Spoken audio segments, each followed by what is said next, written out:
Hello, ISPA family, and welcome to Heart of the Matter, a series which brings together luminaries from a variety of fields and backgrounds for in-depth conversations intended to spark thought, discussion, and inspiration in the spa industry and beyond.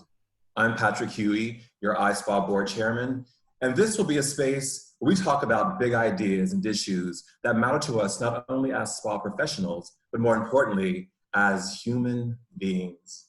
Among those big ideas that have been front and center during the pandemic are fitness and wellness. If you try to buy a bike or weights online, you know it's big business right now. And so many of us are trying to find ways to maintain good exercise and nutrition habits, even as our routines have been disrupted. But finding and maintaining that motivation can be a challenge.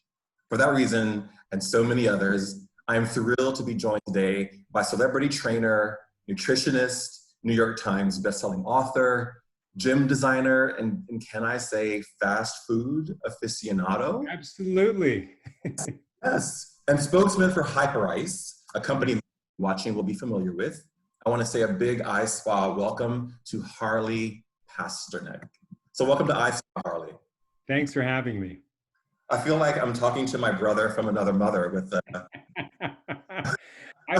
I let my beard grow out a little bit, and then between you and I, once a month I use Just for Men because it's all gray, so I kind of bring back the dark brown, black, whatever. I'm a little nervous about the Just for Men because I've been photographed so much with gray that people will know that I'm like, so You gotta do it gradually over months, years, and then you can do it.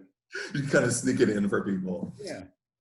Well, thank you so much for joining us today. And I want to start, I was looking at your Instagram page, and I love what you're doing around this idea of fast food, how you said 90% of your eating is very clean, very healthy. You're doing 12,000 steps a day.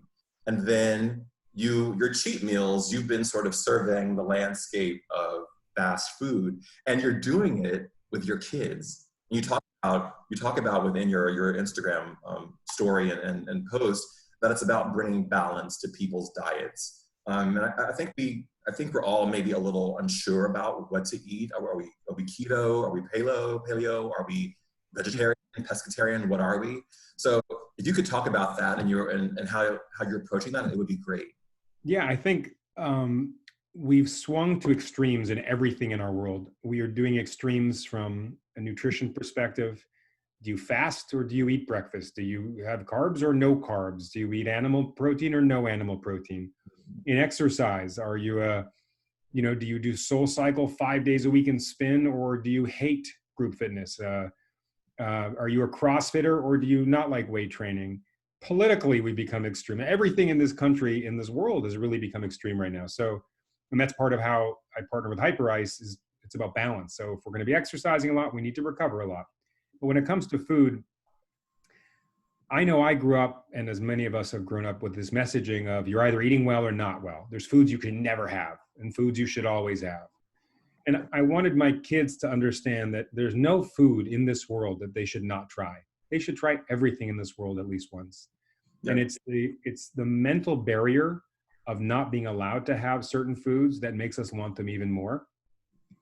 And I feel like educating my kids on eating well, eating healthy, and as a reward for eating healthy throughout the week and being active and playing at the park and doing all those things as a reward, then they can try whatever indulgence they want. And there's no guilt associated with it. It's a fun time, and there's no mystery. So I'll never want them when they're later saying, their friends will say, wow, you've never been to McDonald's? Of course I have. I tried it. I didn't like it, or I did like it. And but at least they know and they understand that it's a celebration of food. It's an indulgence. It's not something you do every day. And I never want them to wonder. I think that's great. And I think, I think how we interact with food is really, it's complicated because there are issues of weight. There's issue of people who self-soothe with food. So I think finding that balance seems to be pretty revolutionary in a way. I mean, what kind of feedback have you received from doing? I'm sure people have had opinions. We all have opinions. I'm sure you've had opinions from people who follow. It's been a positive across the board. It sort of was something where, the beginning of quarantine, we were eating in all day, every day. And I just got sick of it at some point. I was like, by the way, it's the leanest I think I've ever been, not going to restaurants and not having desserts at, just not having bread before meals. And then one day I said to my wife, come on, we have to do something fun. And she ordered McDonald's French fries on Uber Eats or Postmates or one of those.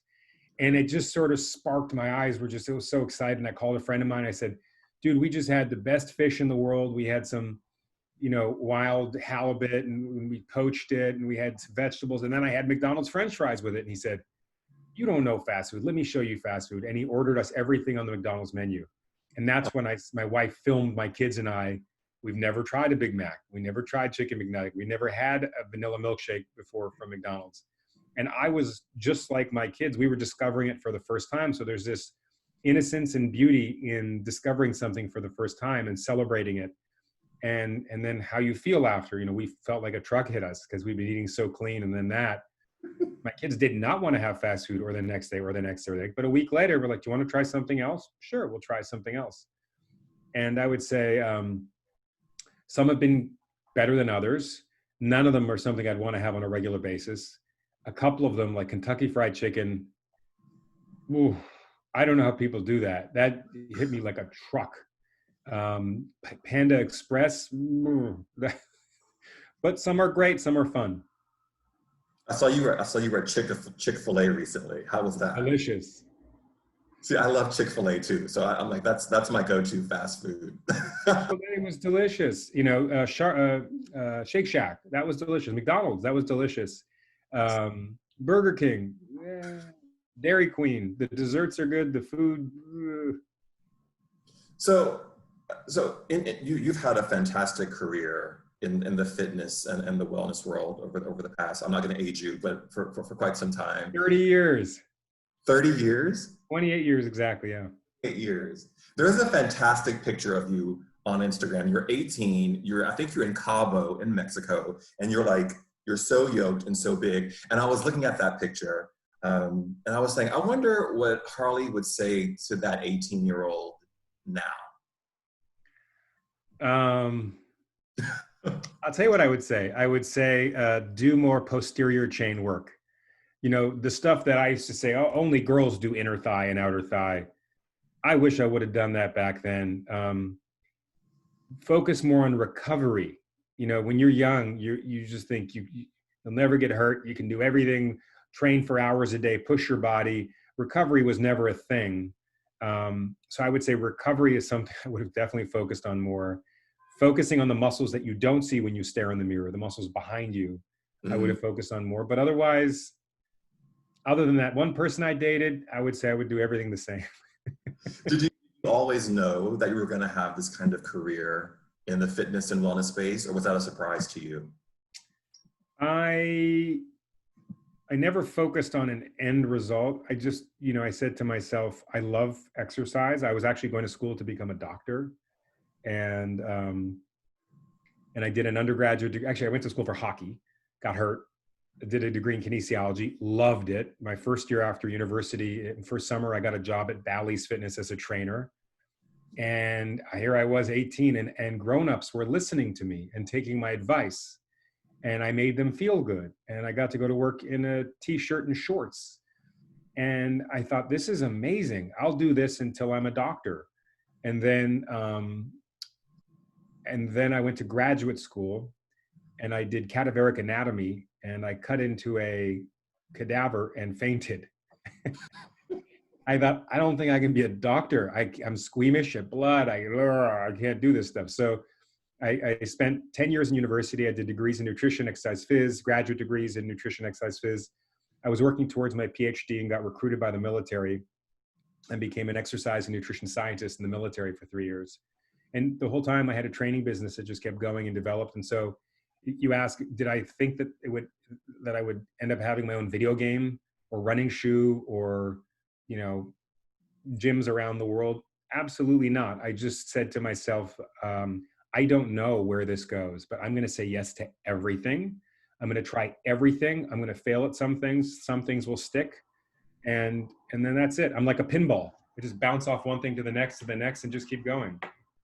How did you have how did you have the courage to take that approach? Because oftentimes people, they have a goal, they're going to go for the goal, they're going to get the goal.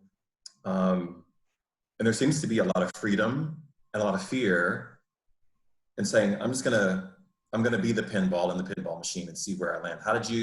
Is that how you were built? Or did you have Yeah, my dad is an entrepreneur, and he's mainly in the rubber business, but also was in the started a rum company in Trinidad and scrap metal in Guyana, and I think at one point was selling helicopters and fire engines, and he never said no. And when one client said was buying rubber hose from him because they make rubber hose for gas pumps. Hey, do you know anyone who sells ambulances? This was somewhere in the Caribbean, and he's like, yeah, I can get you ambulances.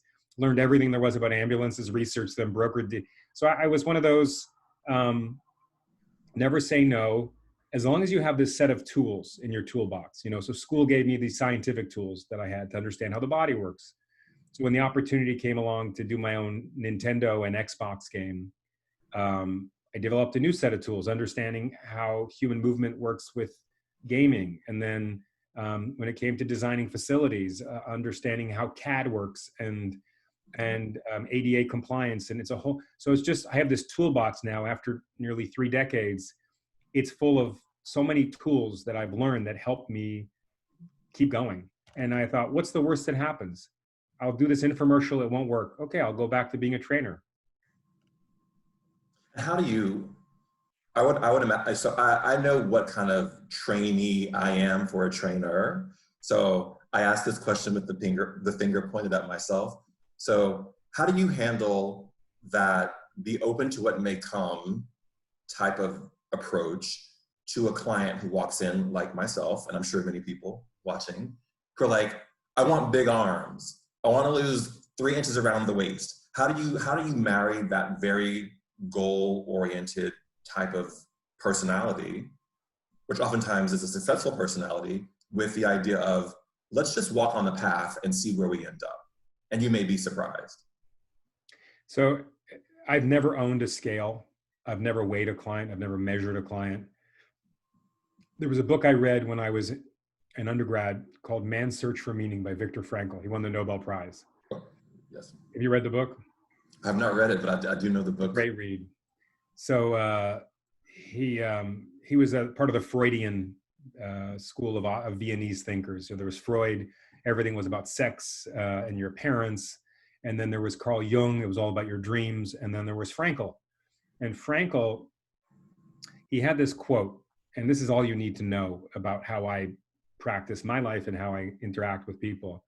He says, you cannot pursue success because success, just like happiness or wealth, can only ensue and happens as a byproduct of dedicating yourself to a process. The more you aim for the end goal, the more you'll miss it. So an example he gave would be, he treated people who had problems, sleep issues. They couldn't sleep well. The more you close your eyes and try and sleep, come on, sleep, sleep, sleep, you're never going to fall asleep. Right. The more instead, if you focus on reading a book or counting sheep, next thing you know, you'll fall asleep. So with my clients, I give them a set of habits, a process. And to the extent that they do those habits, hit their 12,000 or 14,000 steps a day, eat the way they're supposed to, go to bed at a certain time, when they go to bed every night, they can check off the process. I did it, I did it, I did it. As a byproduct of doing that, they're going to look and feel and move the way they want to. That's so, I can't believe we're talking Jung and Freud on this call. I was not anticipating. I was not anticipating that. I'm curious from, right now in the spa industry, we're looking a lot at technology and how our industry is changing because of COVID and what's going to stick and not going to stick.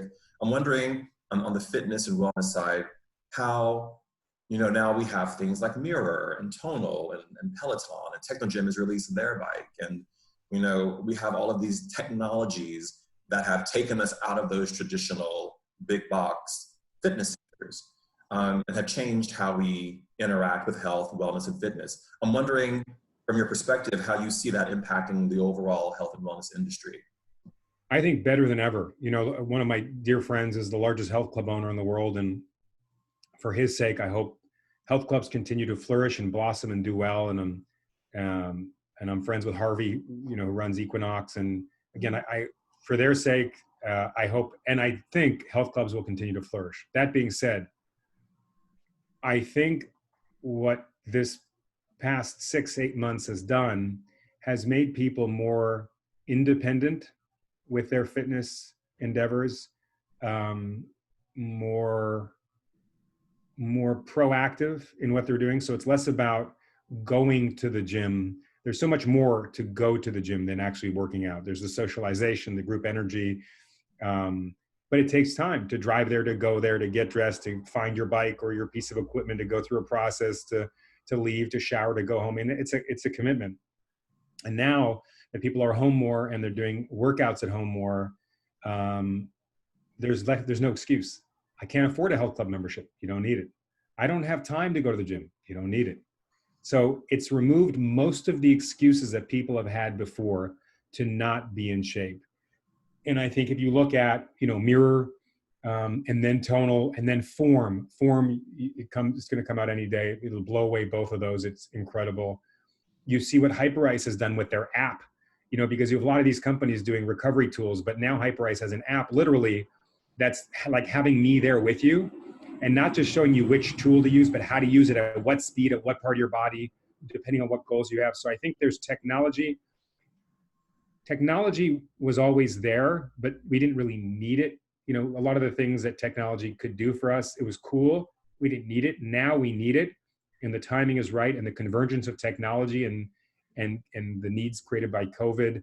This is going to be a wonderful revolution for personal fitness. And there's more reasons to get in shape today. When you look at fatalities with COVID, almost all of them are comorbidities: obesity, diabetes, heart disease. And, to the extent that we can control certain lifestyle factors of ours, we can reduce our chance of COVID being fatal significantly. So the motivation's there more than ever. The technology's there at the right time. The excuses for not taking care of your personal health are all but gone. This is an exciting time. I'm excited by it, and I hope it sticks. I hope so too. I think we've been in this mode of sort of self-guided working out and taking care of ourselves, that we've almost built a habit of doing it. Like if I don't go for my 6-mile walk every day, I'm like, something's wrong. Oh, I need to go walk. So I think we've built that habit, which I think is important. I wanted to touch on this briefly. I know you have 2 small kids, and I know you're going through what we're all going through. How do we live through this? How do we educate people from home and things like that? How are you managing, and I'd love to hear it from a male perspective, how are you managing parenting during this time with all the complexities that we have going on in the world? How is that impacting, changing, developing you as a parent? It's the best thing in the world for our kids and for us as parents, because I never would have had the time to spend with them had COVID not have happened. Again, COVID's not a good thing. I wish it didn't happen, but it's here. And I'm not traveling for business. Usually I travel every 10 days. I'm gone a lot. That's not happening. I don't have to say goodbye to my kids. We're together so much. There's so much quality family time. I think that my kids are 4 and 6. They're at a really impressionable age. Having a lot of time with your parents and your family is very important, very special. We're more involved in their education than ever before, because especially California has shut down schools. So it's over Zoom. And my wife is literally standing there with my daughter, going over every math question with her as her teacher is online. And so there's a lot more hands-on parenting and education. I think that's great to be more involved in their education. From a fitness and wellness perspective, it used to be my kids would eat dinner and then I'd come home later and have dinner with my wife. And now we're eating dinner all together because I'm not late at night at the office. So this has just it's been special. It's been a blessing. And long after COVID's gone, the impact of all this family time, I think, will be positive for all of us. It's been great. You may have answered. I have one final question I like to ask people in this forum is, what do you think the lesson is in all of this? I'm always trying to figure out, it's happening. And I don't want to miss, I say to my own mother, I don't want to miss the moment, because this is a moment, you know, and I don't want to miss it. And I don't want to miss the lesson of this moment. So I'm wondering if you have any sort of thoughts about what that lesson is. I think when something like this happens, up until this point, so many of us, and I don't speak for everyone, but so many of us are focusing on the next bigger thing. Doesn't matter what we have, we want the next thing. Doesn't matter where we are, we want to be somewhere else. And this has sort of paused everything. And it's allowed us to focus on what's important and who's important to us. You see a lot of divorces happening right now, a lot. And those are people that probably shouldn't be together anyways, because they're forced to spend a lot of time together during COVID, and they realize, I don't think we should be together. And I think that's okay. I think you're having a lot of people discover certain things about themselves, create new goals, say to themselves, you know, it's interesting. I've had this job for 25 years. I don't think I want to do this anymore. I want to do something else, and use this time to educate themselves, to change and pivot in their life. So this is obviously terrible for people who've lost their lives and lost their jobs. Terrible, horrible. But the positive side, it's kind of like pressing the reset button for a lot of us. And if there is an opportunity for you to pause, evaluate your life, what you have, who you have, where you are, where you want to be, use this to your advantage, and press reset. And whether that be reset on your own health, your food, your exercise, your job, your family, your friends, use this. This is an opportunity where people say, you know what, I'm going to move to Costa Rica. I've always wanted to. You can do it now. You can literally go. I'm up in Canada. You know, my wife and I, we're both from Canada. We've been in the United States most of our lives, and we love the US. But we said, wait a minute, we can move back to Canada for a while. We can work from Canada and be with our family. This is great. So press reset and do what you've always wanted to do. That's fantastic. I think that's a perfect word to end on our conversation today. Harley, thank you so much for your time and Thank you. I appreciate it. I know our community appreciates it. So thank you for your wisdom and sharing it with our community. And thank you to everyone who watches and for joining us each week. And keep an eye on ISPA social media channels and experience ISPA.com for details about upcoming installments of our Heart of the Matter series, as well as all the other virtual offerings and spa opening resources we have there available for you. Stay well and have a wonderful day. And thank you again, Harley. So appreciate it. Thanks for having me. Thank you.